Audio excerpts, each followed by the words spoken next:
Following his visit to the Zaporizhzhia region, Ukrainian President Volodymyr Zelenskyy announced the convening of a new staff meeting. During the meeting, the situation in the area and issues related to the defense of Zaporizhzhia will be discussed. At the security meeting with the military command, the main focus was on the operational situation in the south, particularly in the area of Ravnopoli, where the tasks of brigades and regiments were discussed, as well as military and personnel measures to stabilize the situation. They also specifically addressed the strengthening of engineering structures in the Stepnohirsk direction, the evacuation of civilians from certain areas, and the air defense of roads, logistics routes, and critical infrastructure in Zaporizhzhia.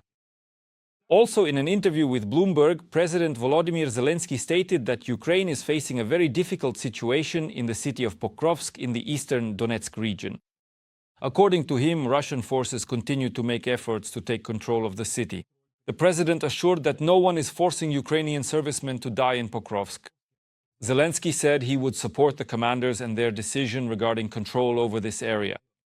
No one is forcing them to die for ruins. I will support our soldiers, especially the commanders who are there, in how they can control the situation. Otherwise, it will be too costly for us.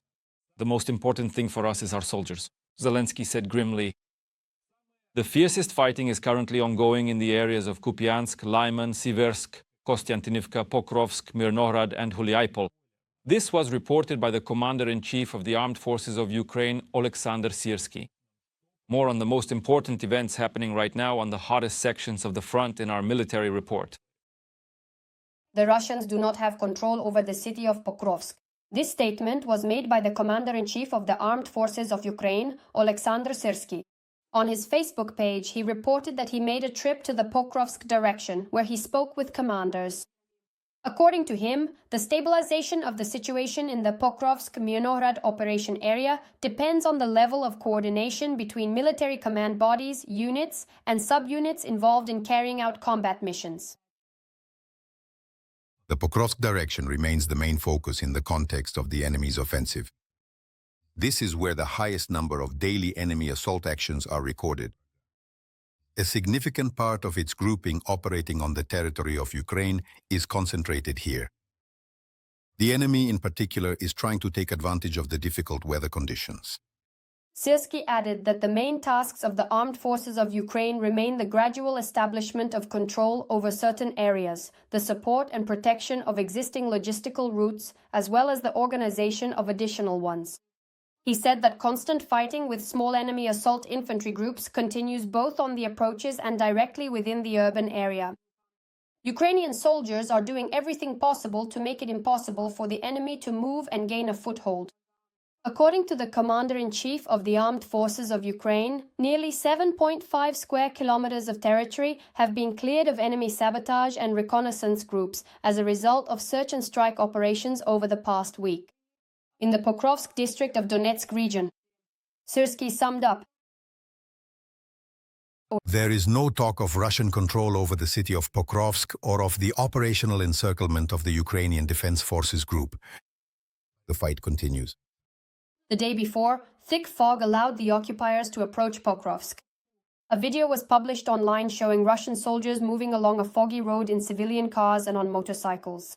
According to the BBC, it was filmed on the southern outskirts of Pokrovsk. As told by the pilot of the Ukrainian Shershny Dobush unit with the call sign HUS, this column of occupiers was later partially destroyed. According to him, due to poor weather conditions, there was no video surveillance of the attack. Therefore, he is not sure whether the entire group was hit. The soldier emphasized that it was precisely because of the fog that the Russians decided to launch an assault with a column of vehicles, which, in good visibility, could have easily been destroyed by Ukrainian drones. According to the 7th Air Assault Corps of the Ukrainian Armed Forces, the massive assault by the invaders using light vehicles took place in the area of the Seledov-Pokrovsky highway. It achieved partial success. Some of the enemy vehicles were destroyed by the defenders on the approaches to Pokrovsk, and some more within the city itself. Search and strike operations are ongoing. Defense forces are also working to destroy the firing positions that Russian troops managed to set up in recent days in certain districts of Pokrovsk. According to the General Staff of the Armed Forces of Ukraine, as of 8 a.m. on November 13th, the situation in the Pokrovsk direction remains the most tense. There, Ukrainian defenders have repelled 81 attacks by the aggressor. The General Staff also published footage of the 425th Separate Assault Regiment, which continues assault operations in Pokrovsk. Overall, there were 226 combat engagements along the front line in the past 24 hours. Russian invaders suffered losses of 1,180 personnel. To reduce the military, economic and offensive potential of the Russian aggressor, units of the Ukrainian Defense Forces struck several dozen targets on the territory of Russia and in temporarily occupied areas of Ukraine. In particular, Ukraine attacked Russia with Flamingo missiles. This was reported by the General Staff of the Armed Forces of Ukraine. In the occupied part of the Zaporizhzhia region, an oil depot near Berdyansk and the forward command posts of the occupiers' 5th Combined Arms Army and 127th Motorized Rifle Division came under attack. During the operation in occupied Crimea, facilities for storing petroleum products at a marine oil terminal, a helicopter parking area, and storage sites for preparing drones at the Kirovskoye airfield were hit, as well as an air defense radar station near Yevpatoria. Targets on Russian territory itself were also struck. For example, in Oriol, the local thermal power plant was hit. By the way, in addition to what we've already listed, Flamingo missiles were used in these attacks. Strike drones and jet-powered drones were also deployed in this operation. Let's take a look at a report from our journalists to see where else the Russian aggressors suffered significant losses. On November 12th, Ukrainian forces attacked the Stavrolen defense plant in Budyonovsk, Stavropol Krai, Russian Federation, as well as an ammunition depot in the temporarily occupied Novi Svet, according to the General Staff of Ukraine. As part of efforts to reduce the production capacity of petrochemical products for the needs of the Russian aggressor's military-industrial complex, units of the Ukrainian Defense Forces struck the infrastructure of Stavrolen. The plant has a full cycle of hydrocarbon raw material processing and produces polymers for the manufacture of composite materials, body parts, seals, and insulation for various types of equipment used by the Russian Federation's army. Among other things, it also produces components for drones. Stavrolen is a subsidiary of Lukoil. The plant supplies products to local manufacturers and provides raw materials for the oil and petrochemical industry of the Russian Federation. Numerous explosions and a fire were recorded at the crash site. It is also known that in order to reduce the enemy's offensive capabilities, an ammunition depot was hit in the temporarily occupied territory in Novi Svet Donetsk region. Earlier on November 11th, the General Staff of the Armed Forces of Ukraine reported that Ukrainian Defense Forces struck the Saratov oil refinery, the marine oil terminal in temporarily occupied Feodosia in Crimea, and a number of facilities in the temporarily occupied territory of Donetsk region. The Saratov oil refinery produces more than 20 types of petroleum products and is involved in meeting the needs of the Russian occupation army. A series of explosions was recorded, after which a massive fire was observed in the target area. As noted by the General Staff, the marine oil terminal in temporarily occupied Feodosia is a key hub for the supply of fuel and lubricants by sea to the temporarily occupied territories in southern Ukraine. It is known that the tanks on the facility's territory were hit. The strikes reported by the General Staff of Ukraine on November 11th through 12th are of strategic importance and reflect a new phase of pressure on Russian military infrastructure and industry. Earlier, journalist Milt Narkis stated that oil refineries and depots in Russia continue to burn, and recently thermal power plants and electrical substations as well. The gasoline crisis is spreading and gaining momentum, and soon an energy crisis may join it. Ukraine is systematically cutting Moscow off from sources of electricity. Narkis stated that, according to the publication Verska, oil refineries and depots in the Russian Federation have been attacked at least 250 times. Out of 250 attacks, 213, or 85%, were successful. That is, they resulted in at least a fire in utility buildings or debris falling on the facility's grounds.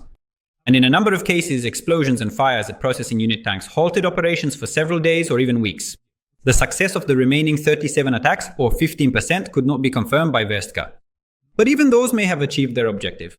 A number of analysts claim that for Russian society, these strikes serve as a signal that the war is penetrating ever deeper into the country's territory. For the Kremlin, this is a reputational blow, demonstrating the vulnerability of even strategically important industrial sites. Overall, the series of attacks on industrial and energy infrastructure indicates that Ukraine is intensifying its strategic campaign to exhaust Russia's war economy, as previously announced by President Volodymyr Zelenskyy. The goal is not only the physical destruction of individual facilities, but also the systematic limitation of the production and logistics capabilities on which the Russian military-industrial complex relies. As the president of Ukraine stated, in 2025, Russia will lose at least 37 billion in budget oil and gas revenues. Russian oil companies and the energy sector as a whole are losing tens of billions of dollars more. All of this restricts the Russian war machine. Conventional sanctions against Russia are also working effectively. For Russia, this means increased costs for defense and recovery, a possible slowdown in weapons production, weakening of the resilience of the rear economy, and heightened internal tensions, including pressure on the political leadership. The United States has almost run out of options for new sanctions against Russia after Washington blacklisted Rosneft Lukoil, said Secretary of State Marco Rubio. From our side, there's really nothing left to impose sanctions on. We hit their largest oil companies. That's exactly what everyone was expecting. Honestly, I don't know what else can be done. In this regard, our options are almost exhausted, said the head of the State Department. Following the meeting, the Prime Minister of the J7 countries, the Secretary of State, added that for now, Washington will focus on monitoring compliance with the existing restrictions, including combating the shadow fleet, which Russia uses to circumvent them. At the same time, Marco Rubio noted that European allies should play a more active role here, since a significant portion of the tankers transporting oil in violation of sanctions pass through their territory. Almost simultaneously with these statements by the Secretary of State, the US White House rehearsed strikes with a nuclear bomber just 50 kilometers from the Russian border. During a training flight over Finland, the American strategic bomber B-52H Stratofortress practiced striking targets at the Satinpuro range, which is located near the Russian border in the east of the country. After that, the bomber entered Estonian airspace and approached the Russian border to a distance of approximately 50 kilometers. The American command noted that the bomber will conduct a series of training flights, simulating actions under high-threat conditions. The Russians want to force Ukraine to submit by spring, which is why they are attacking the country's energy system. But if they really want to end the war, then they need to switch to a diplomatic path. Volodymyr Zelenskyy said this in an interview with Bloomberg. Why are the Russians trying to capture Pokrovsk, and what joint production have Ukraine and the US started? More statements from the president are coming up in the broadcast. Ukraine and the United States of America are jointly developing interceptor drones capable of countering Russian attack drones. President of Ukraine Volodymyr Zelenskyy announced this in an interview with Bloomberg. According to him, this is a joint American-Ukrainian production. Zelenskyy expressed hope that in the future, the armed forces of Ukraine will have even more drones. The head of state also commented on the difficult situation on the Pokrovsk front. According to him, Russian troops are trying to establish control over the city after months of fierce fighting. The president emphasized that any decision to withdraw troops should be made by the military command on the ground. No one is forcing them to die for ruins. I will support our soldiers, especially the commanders who are there, in how they are able to control the situation. Otherwise, it will be too costly for us. The most important thing for us is our soldiers.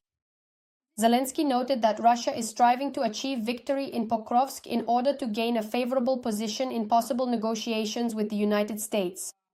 At the same time, the Ukrainian leader emphasized that Ukraine will not give up defending its eastern territories.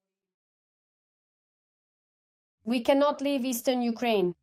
No one will understand that. People will not understand that. And most importantly, no one can guarantee that, after capturing a particular settlement, they won't move further. There is no deterrent factor.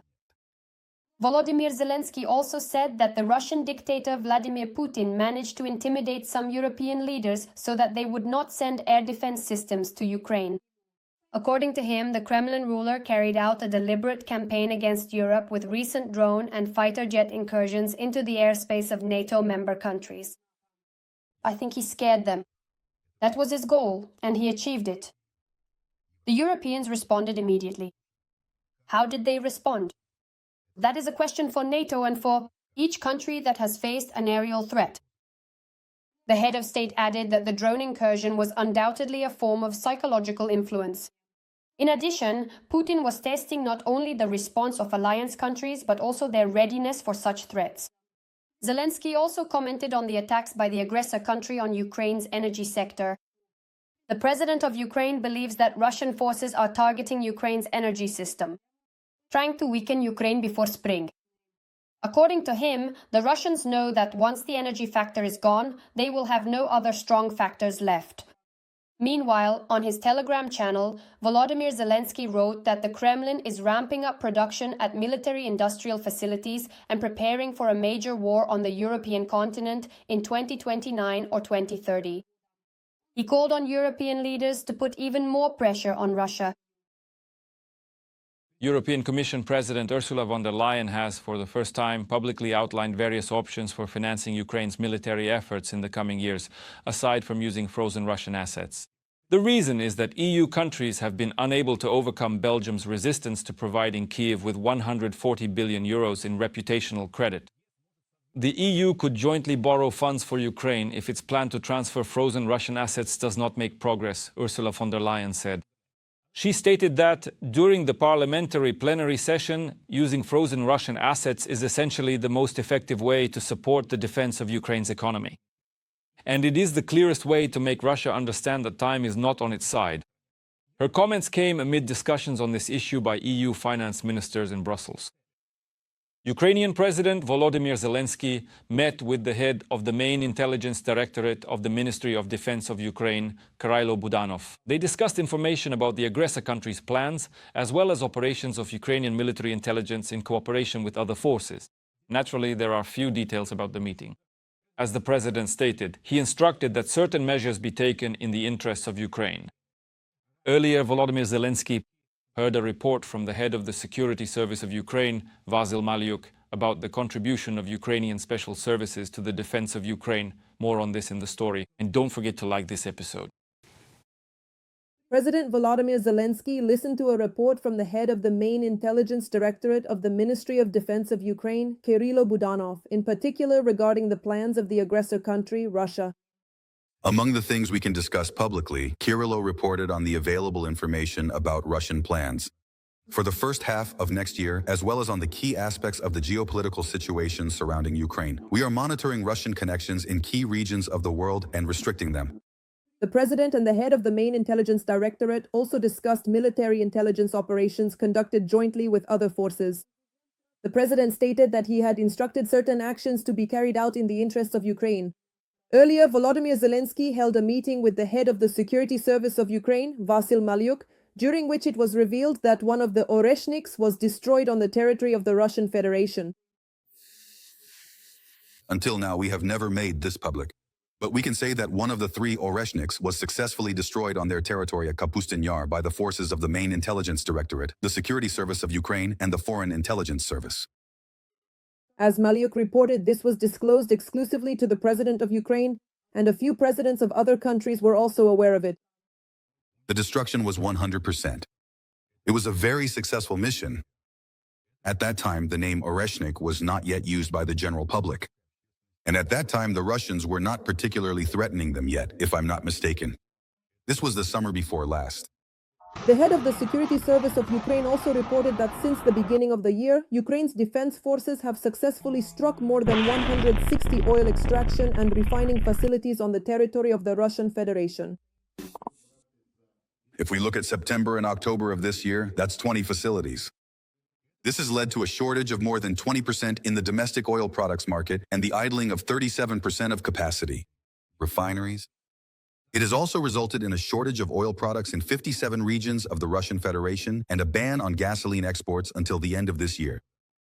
Malyuk added that these are legitimate targets since 90% of the budget of the Ministry of Defense of the Russian Federation comes from oil extraction and refining. As a result, as the president of Ukraine stated on November 12th, Russia will lose $37 billion in budget oil and gas revenues this year. Among the brilliant special operations carried out by Ukrainian defenders is Spiderweb, conducted by the SBU on June 1st, 2025, during which 41 Russian aircraft were hit, mostly strategic bombers. It was reported that drones struck 4 military bases, Belaya, Diaghilevo, Olenia, and Ivanovo. Operation Spiderweb was unprecedented in terms of the depth of its impact. Ukrainian drones hit targets at a distance of over 600 kilometers, covering a third of Russia's territory. The head of the Security Service of Ukraine, Vasyl Malyuk, stated that the cost to Russia for the strike on its aviation amounted to $7 billion. On June 3, 2025, the Security Service of Ukraine carried out a successful underwater attack on the Crimean Bridge, blowing up the structure's supports. This was already the third attack since the start of the full-scale war. Earlier, a Russian pilot flew a Mi-8 helicopter belonging to the armed forces of the Russian Federation over to Ukraine. According to him, he took off from an airfield in Kazakhstan, in Kursk, and headed toward the Kharkiv region, flying at a minimum altitude of about 50 meters in radio silence mode. The operation was planned in advance and carried out by Ukrainian intelligence over the course of more than 6 months.